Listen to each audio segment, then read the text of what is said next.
Hi, this is Sergeant Larson. I'm going to talk about manipulation. I'll give you an example of manipulation. Look at my hair. Why is my hair like this? Is it the coronavirus? Is it that I'm running out of shampoo? And the less I get, the less hair I have. By next week, this will be shaved bald. This will be gone. No. Manipulation. It's an ongoing conversation and joke about my hair with my wife and a mohawk. So this is an example of manipulation. As each week goes by, this gets smaller and smaller, and it's our little private joke. But what is manipulation? Having somebody do something they would not normally do. I would not normally have hair like this, not in the workplace. Let me explain. Manipulation. Officer, the definition of force is verbal or physical change. When you give somebody instruction, you tell them to stop or to redirect them, that's force. It's verbal. You've made them do something that they weren't doing. Physical, obviously. You tell them to get on the ground, they don't, you put them on the ground. Manipulation to an inmate is verbal or physical. That's their equivalent to officers using force. Now they can manipulate you physically and verbally. What does that mean? Well, obviously verbally. They ask you questions. I'll explain that here. Physically, through intimidation, through pushing, through bumping, through elbow check. And then they combine physical and verbal. We had a county close to about 50 miles away from the prison I worked at, consistently had problems with female officers being manipulated to bring in drugs, tobacco, and to have sex with the inmates. I'm going to explain manipulation. I'll move the camera, I'll position it so you can see all of this here when we're done. So you can screenshot and print a screen and have everything I'm going to talk about. And I'm going to make this pretty brief. When you go through training, correction training, they go through manipulation, they show you videos, they talk in great detail. They'll show you an inmate explaining how easy it is to manipulate. And you're in a training class and you're trying to get through class and you're thinking of your next classes and what do you have to do to get through the day, etc., etc. So it doesn't sink in. So I'm going to explain this having worked 4 years in a level 5 max security prison. I'm going to explain this having the experience of watching officers go through this, watching their behavior change, being on the CERT team, investigating dirty officers, being a supervisor for 2 years in the TIER program, the behavior unit. So I'm going to give you this from some experience, but I'm talking to mostly people that's already correction officers. Very few that see this want to become one. Let me explain one more thing before I really get deep. My shirt says stronger. Not a B shirt today for once. This says stronger. Why? Because if you're struggling with inmates, if you're struggling with decisions at work, you need help, go to that supervisor that you trust. Tell them. We're going to talk about supervisors over here in the third column. Go to somebody before it's too late. If somebody's trying to manipulate you and you've told them no, and the inmates continue and continue, you need help, tell the supervisor they're trying to manipulate you. Only once or twice did an officer ever come to me as a sergeant and say, Sarge, this inmate so-and-so in this building is trying to manipulate me, it's driving me crazy, I'm scared. I don't do that. Go to your supervisors. Don't be afraid to do that. Don't be afraid. It's your career. You chose this. You want to do this. You got to speak up. Verbal or physical.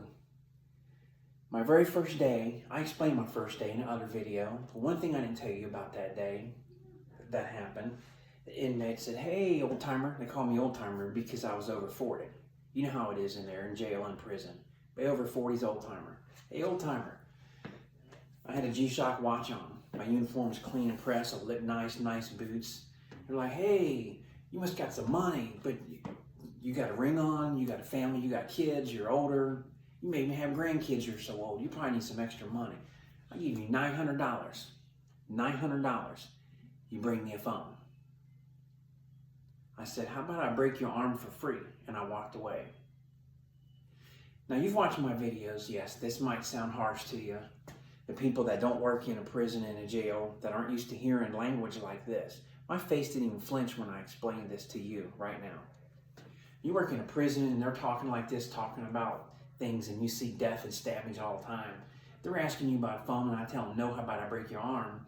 I walked away. What did I do? My very first day I established to them, I was going to say no, violently say no, and I wanted nothing to do with them. My second day, different person asked me the same question. I said, I told your buddy I'd break his arm. I said, I'm going to break both your arms and your jaw, and you can't feed yourself. You get where I'm going with this. You want to try and manipulate me? I'm going to cause you a problem. You know what? It didn't take but a couple more days of question and answers like that, and they stopped asking me to bring them a phone. We didn't even get past that, bring me a phone. They got the hint. This guy's not one. And I told you how to use the force my first day. They figured out I'm not the guy to mess with. Go to the new guys. So younger, newer people, even if you're 40, 50 years old and you're new. I come from a police background. Most of you aren't. They're going to see this and see how you react. They'll see your hesitation. They feed off of this. They meaning inmates. So let's talk really quick. What's the inmate going to do? First thing is grooming. It's like pedophiles. They're going to groom. They're going to talk. They're going to compliment. They're going to say something. Hey, do you like his football? Do you like this? Who's your favorite team? Whatever. I don't watch football. What kind of sports do you like? Officer Larson, what kind of sport do you like? I said, I like picking up heavy things and smashing people. That's my sport I watch. And they're like, oh, you're a terrible person.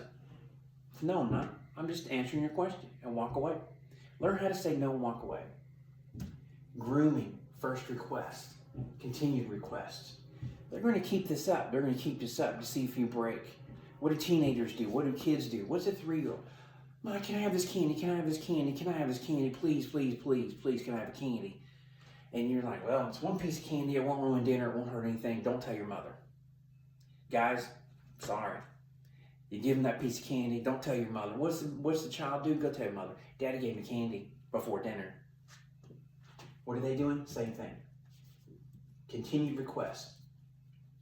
Success starts small. Favors, passing, allowing things not normal. In other words, the inmate, hey, can you pass this? Can you pass this magazine? Can you pass this book over here? Now this is a double-edged thing. Double-edged. Can you pass? Can you pass? Well, it depends. I go in there and say, look, and I tell the orderlies, or tell them, look, in the lockdown unit, you want me to pass something? Here's the rule. The phone is this time to this time. Outline the phone times. After that, it's over. If there's a problem with anybody, if there's a problem with chat, problem with things, no phone, it's gone. I'll unplug it, let it sit there all day long. So you have to lay out your rules. I had a rule. If it's reading material, I mean, they're stuck in there with nothing to do. They want something to read, want to better educate themselves. I tell them, I'll pass the reading stuff, and then I'm going to come back and ask you. You read something, and we're going to talk about it. Let's have an educated conversation about what you're reading. And I search through and make sure there's no contraband, and I give it. Passing food, now that's a tricky thing, because with food, they can hide drugs more easier. Yes, when they say my buddy's starving, he needs a soup. Yes, people are starving. That's a decision you've got to make. But you can't just come in there blanket passing everything. And I've watched other sergeants in that tier unit, they'll pass and do anything they want. Those guys are manipulated like crazy. It's pitiful. Just set your ground rules so they know. Then you're not stuck in a situation of manipulation. And you have to be consistent, firm, fair, and consistent. Be the same every day, every week, every month. If you're going to pass books, you always pass books, nothing else. The requests will get bigger. They'll get bigger. Because these are just things that are normal. Pass food, that's illegal. Hey, he's writing. Can you let him borrow my pen and take some paper and envelope so he can write his mama? It's got a stamp on it even. There could be drugs under the stamp. Think about that. Could be drugs in the envelope. Think about what you're passing. Requests get bigger. They'll go from the simple things. Can you get this? Hey, give me extra meals. Now you've built up to meals. And then the bigger things. You know, hey, bring me in a cigarette. Just let me have a cigarette. Let me have a piece of pizza. I've watched video as a CERT member. I've watched an officer passing pizza through the flap of the control booth, through the flap to the inmate, to a specific inmate, and give food to that specific inmate more than once. That officer ended up resigning. There was a threatening letter that came, hey, you've brought me phone, you've brought me this, I've paid you this now for 2 more, you haven't brought it. I'm going to expose you. And in Georgia, introducing contraband is a minimum 3 years in prison, serve time. So now this officer is at risk for all this and quits. Still prosecute him. Follow up with that. An investigator should have followed up. Think about this. Bigger request, tobacco, cell phones, meth, other drugs. That's what they want. Bigger friendships, pet names. They may start calling the officer a little nickname and laugh and joke about it. It's like little kids on the schoolyard. Like, I know your name and it's a secret name. So think about this. Watch this in the other officers. And all these things too, I'm telling you to watch in your peers. Watch your peers. We get to the second column, we're going to talk about a little bit more. Once they get to the cell phone, to the other, now they're in big business. Big business now. That means the officer's starting to making big money. What happens when you start making big money? What happens when you have a good run on scratch-off tickets? You go buy more. That's greed. People that need money, they're going to continue to keep making this money. Keep making this money. Let me adjust here in the middle column here. Okay, we talked about manipulation. We're talking about the inmate a bit. Let's talk about the officer. And manipulation is very simple. The officer, they may be promised something like protection, and they may be threatened, verbal or physical. Why do you think they bump you when they come out of that door? When you go in a chow hall and you go by an arm to check, they come stand in your face and then they walk away, doing like this, intimidation. I do this sometimes on camera and I'm smiling because I'm talking about motivational things, tactical things, fighting, building your elbow strikes. You remember those videos? I do that and I tell you, give them that look. And I go like this. But when an inmate does that to you, they're doing that for a reason. Trying to break you down mentally. This is a mind game for them. They're masters. The officer may start to work in fear. Supervisors, co-workers, when you see staff or anybody start to work in fear, then you start thinking somebody's trying to manipulate them. Officer may start refusing assignments or a specific building. Attempts to manipulate. Officer comes in, hey, I can't work, Lieutenant, I can't work that building anymore. Why not? I just can't. If you can't give them a reason, wait, give them a day or two, let them come to you, tell them, my door's always open. If you're a sergeant, tell them, you can always come and talk to me. You want to talk later in private? That's fine. Call me, look me up. If you need something, tell me, hey, can I bring you a candy bar? That's code for come and talk right now on the radio. Whatever you need to do. But supervisors, pay attention. How many times an officer, they would call down to me in Tier 2 and Tier 1, drive my lieutenant crazy. And I'd have to tell them, look, we have to go to the lieutenant. I'll call the lieutenant, we'll have a conversation. But they felt comfortable coming right to me because I was listening and observant to all of these things I've been talking about. Because I was older and I have other experiences, other training outside of corrections. I watched the behavior of the officers and the behavior of the inmates. It's not just go in and look at the inmates. You walk in a dorm with 4 or 5 officers and all of a sudden one of them staying back by the door and they look scared to death. You need to observe that the same as the guy that's running down by the fire exit and trying to duck in a room. Supervisors, you need eyes in the back of your head to protect your people. I say this over and over, there's a reason. The officer works in fear, can't handle the pressure, and quits. This is what happens. This page right here. Fear, refusing assignments, pressure overwhelms, and he quit. So, we'll break this down. Manipulation. They try and manipulate me. I kept saying no. Tell them, I'll break your arm. If you try and get me to do this, how about if I break your arm? How about that for a trade? You know, quid pro quo, this is what you're asking, this is what I'm asking. So you got somebody like me that's hard, like stone, absolutely refuses. Never manipulated, never gave in and did the stuff that they wanted me to do, never was dirty. Or you have the one that just absolutely turns into a shell of fear, and they hunker and, just withering away in their soul. The soul, that's the career they wanted. They feel proud to be in that uniform, to have that badge on, and this inmate's taking it from them. And the inmate doesn't care, because as soon as that officer quits, which is the third element, as soon as they quit, a new one comes in and they start all over. So you got a stone, says no. You've got one that just in fear to quit, or you have the one that actually does give in and gives in, and then they manipulate. Manipulate. That's a bad word. Manipulate leads to dirty officer. And then they give in. They give in. Let's say the officer's in fear. He hasn't quit, but he's in fear. He went to the supervisors, a lot of pressure. Then all of a sudden, 180-degree change from fear and stress to very happy and relaxed. Very happy and relaxed. Total different change. Supervisors, you pay attention. Hey, did this guy just get married? Something changed on the outside? Everything fine? Maybe they just paid off a car or something, and financially they're relieved. Maybe it was financial stress. They're being a good officer, they're just stressed over money, and they paid the bills, and now it's good. Maybe taxes came in. Outside of tax season, though, watch for this quick change. Watch for them to start bragging about trips, buying guns, boat, car, new car, stuff like this. We had an officer that worked a crew. Now here's the thing. When you've got over 1,000 inmates and you're understaffed, guys working in the dorms, things are tough.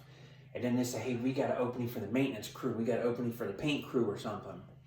And they're thinking, hey, I get to go work with this crew. I'm out of all of this mess. I just do this 9 to 5 job, 8 to 4, whatever, weekends off. Then things get to be really good. It's a good gig, but the majority, 3/4 of those officers become dirty because things become too easy. They become complacent. That's another bad word in the correctional world. Complacent, relaxed, unaware, unconcerning. We watched this happen. We had an officer get on the crew. Officer hadn't had training and experience with the hazardous materials more than everybody else. Handled all this stuff. All of a sudden, there's pictures on Facebook about the officer with a boat, a couple new assault rifles and stuff like that. And y'all know, any of you officers out there have enough money to go buy a boat and go buy a couple assault rifles all within about 3 months? If you did, you'd say you won the lottery or somebody died and willed it to you. Or, something, new job where you worked a whole bunch of overtime, saved all your money, in which you're going to tell people, hey, I'm working 29 days a month to save money for a boat. Okay. Say it up front, work it, and do it legally. What about when all this happens? Well, all this bragging starts to lead to suspicion. It leads to investigation.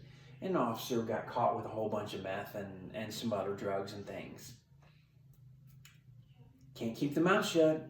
Don't go putting stuff on Facebook. Supervisors, pay attention to their Facebook. Pay attention to see what they're writing about. Hey, a new hairdo, stuff like that, little things, stuff for your kids, that's normal. When things start to get unnormal, that's when you start to pay attention. Go from very happy to nervous and fear. What does that mean? Well, the honeymoon of money is over. Reality has set in like, oh, what have I been doing? Now they start to figure, how do I deal with this and get out of this? I've been bringing this stuff in. I've been doing this. I got this stuff. People know I have this. How do I get out of this situation? Manipulation sets in. Officer fears arrest. Now that's what we're talking about. Now all of a sudden, you go from this fear and this panicky up here, I'm afraid, to happy, relaxed, to bragging, to calling in sick, and all of a sudden something traumatic. Now they're afraid to come in. They're afraid somebody's going to stab them. As inmates say, wet one up. They're going to stab the officer because the officer now is failing to bring in what they're supposed to. There's a reason why officers call in sick. You got to figure this out. Could be problems at home. Could be health problems. Could be problems at work like this. Supervisors, have you thought of this? Have you thought of it lately? Let's come over here to column number 3. And like I said, I'll zoom in and hold it on here so you can see all this.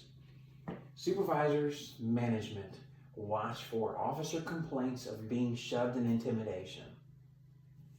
Now, I've talked about this a little bit about the inmate side, some of the officer stuff. This third column is supervisor and management. Doesn't matter how long you've been a supervisor in management, sometimes you can overlook the little things. You got to pay attention to the little things. This is a refresher for all of you. Watch for when the officer complains, hey, this guy shoved me, he shoved me. You know, hour before lockdown at night, and they call you, lieutenant and sergeant, they call you, hey, inmate so-and-so, he shoved me by the door. I was just doing a round and he shoved me. You need to go down there and address it. You need to find out why. Go down there. Show the support to your officer. Support. Because when you get promoted, you support the officers. You don't just write them up. Support them. Go down there and make the presence so the inmates know, hey, if anything goes wrong, I got a sergeant lieutenant showing up here in about 3 minutes. Makes them think. Officer doing things alone. When you know you're supposed to have 2 officers doing this, 2 officers doing count, why is an officer counting by himself? Why are things changing? Why is he taking people to chow by himself? Why is he doing this movement by himself? When all of a sudden they start isolating themselves, that's a clue. Look into it. If they start bragging about buying things, you start seeing on Facebook stuff, all of a sudden big sudden changes of money, you know, something out of the ordinary. Pay attention. Make a note. What about when the officer goes inside the compound, you go into the front, your front control, you get through there, go through your metal detectors, your security check, everything, you're walking in, you're going to walk to your briefing room, which is usually by the bathroom. That's normally how things are at a prison. County jail's a little bit different. But when you go to a prison and do that, why would an officer come in an hour early and go inside? Now, if they're helping doing the medical or they were asked to do something or they're doing a specific job that a supervisor knows about, then that's normal. That's normal because they're with other staff and they're working. Why would an officer or a sergeant come in an hour early, come straight through Central? That's where you get everything assigned to you. You chit it out. And it has a big sign that says you cannot enter without wearing your staff-proof vest. When you enter that an hour before your shift alone and you go down to a dorm, why? You're delivering something to them. You're a dirty officer. I'm going to put it out there that way. I'm trying to keep this, informative about manipulation. When you go in an hour earlier, you stay and everybody's gone and I need to go back in. I forgot something like that. And then you're doing this not just once a year, but once a week. You're taking a package into inmates. You're dirty. You need to get it. Think about this, supervisors, lieutenants, captains, deputy wardens, and warden. You talk to your person who works in Central and ask them, are anybody coming in and out earlier or later or abnormal than a shift? If you're the person that works in that control center, you need to tell the truth and tell them, yes. Supervisors, sit down at that desk, get on that camera like we did and watch. Why did so-and-so do this? Why did Sergeant so-and-so come in an hour early and where did he go? And you follow him from her from here all the way to what building, and you look on the cameras in the building. You take the time and look it up and see what they're doing. What happens in all of this? And it's not wrote down. Manipulation. When the inmate has success and the drugs, we had a gun. When the drugs and the phones come in, phones communicate gang wars with each other, with other prisons. Makes it dangerous for us in uniform. Dangerous. What happens when there's fights all the time, when they're attacking the officers? The drugs are up, aren't they? These inmates are high on drugs all the time. Where do they come in? They aren't making them. They didn't grow them. They come in from dirty officer, dirty staff. So all of this manipulation leads to contraband being introduced into your facility, which means things become more violent and more dangerous for you.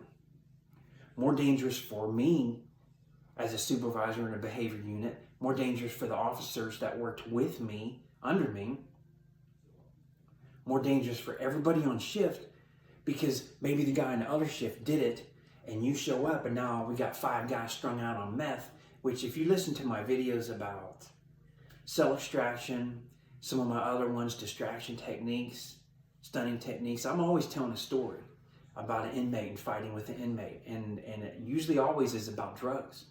That inmate would not be fighting me on meth if another officer or staff counselor had not brought it in. I say a gun, we had civilian kitchen workers. 2 leaders got arrested for bringing in contraband. One of them was actually a gang member. He was bringing in high-grade steroids. Here's another clue I didn't write down. What happens when your gang leaders and your high-ranking people, your enforcers, all of a sudden stop coming to chow? Food's getting delivered to them. Why? They're afraid to come out of their room and come up because there's contraband being brought. They don't want to be seen and associated with the people that's giving it to them. So they stay and hide in a dorm. We had one particular gang that was receiving a whole bunch of drugs and steroids, and the kitchen guy actually brought in a revolver just to see if he could get it in. And he came through the front gate, he's all talking, and he was in and out all the time. He was in charge of food service. He may have to run and get some, 100 packs of buns or something, whatever, food stuff, and go out to smoke, take a break in between, the lunch, dinner rush. So it was normal for him to be in and out, 8-10 times a day.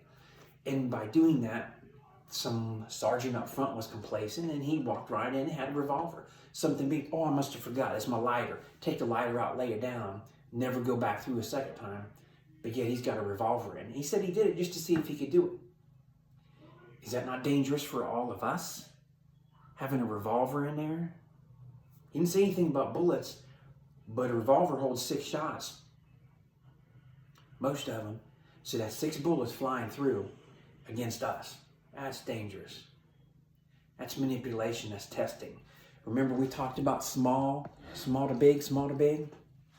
Think about it. Lastly, supervisors, staff. We've talked about officers going in earlier, like this last page. The inmate behavior when suspected officer is around. So when you suspect an officer, or say for instance, an officer leaves H building to run something over during his lunch break to A building. Well, let's see, A, B, C, D, E, F, G, H. That's 8 buildings apart. No reason for him to travel one side of the compound to the other for something over lunch. He was dropping off his drugs is what he was doing. Start watching your officer movement. Officers going out to smoke, repeatedly smoke, get to the car, they come back in. Yes, they come through the checkpoint, but hey, drugs don't show up on metal detectors. And when you're in your car, you can hide and insert drugs in your body in places they shouldn't be. Here comes the drugs, they go right straight to a room, go in a cell, drop it off. Start thinking about this. Supervisors, there's many reasons why every day you go around and do rounds, and this is the conclusion. Supervisors, do your rounds every day. Send a sergeant, lieutenant, go around. Get with the officers in each building, get around them. Pay attention to the inmates.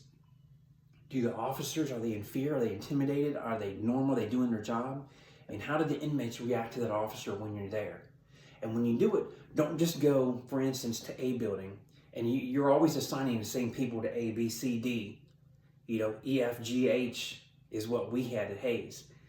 You're always assigned to the same one. Have officers from other buildings come down to do walkthroughs. Form a little posse and walk around. Test the waters, how the inmates react when you have those 3 or 4 officers.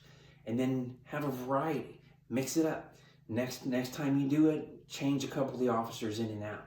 Start to see any changes in inmates and how they look and talk to the officers that are with you, lieutenants. Think about this. This is how you can better support and protect your staff because you're more observant. I know there's a lot of paperwork and a lot to do. You still owe it to them, and you took that job. You interviewed, you went through all that training to be a lieutenant. Get out there with your people. Do all this for your people. The very last sentence on the very last page here. Supervisors, when you start to see these things, these behavior changes in inmates or the officers, and what you're looking for, notify management. It's for the safety of everybody in that prison. for your safety and everybody's safety. You have to report this. You have to report this.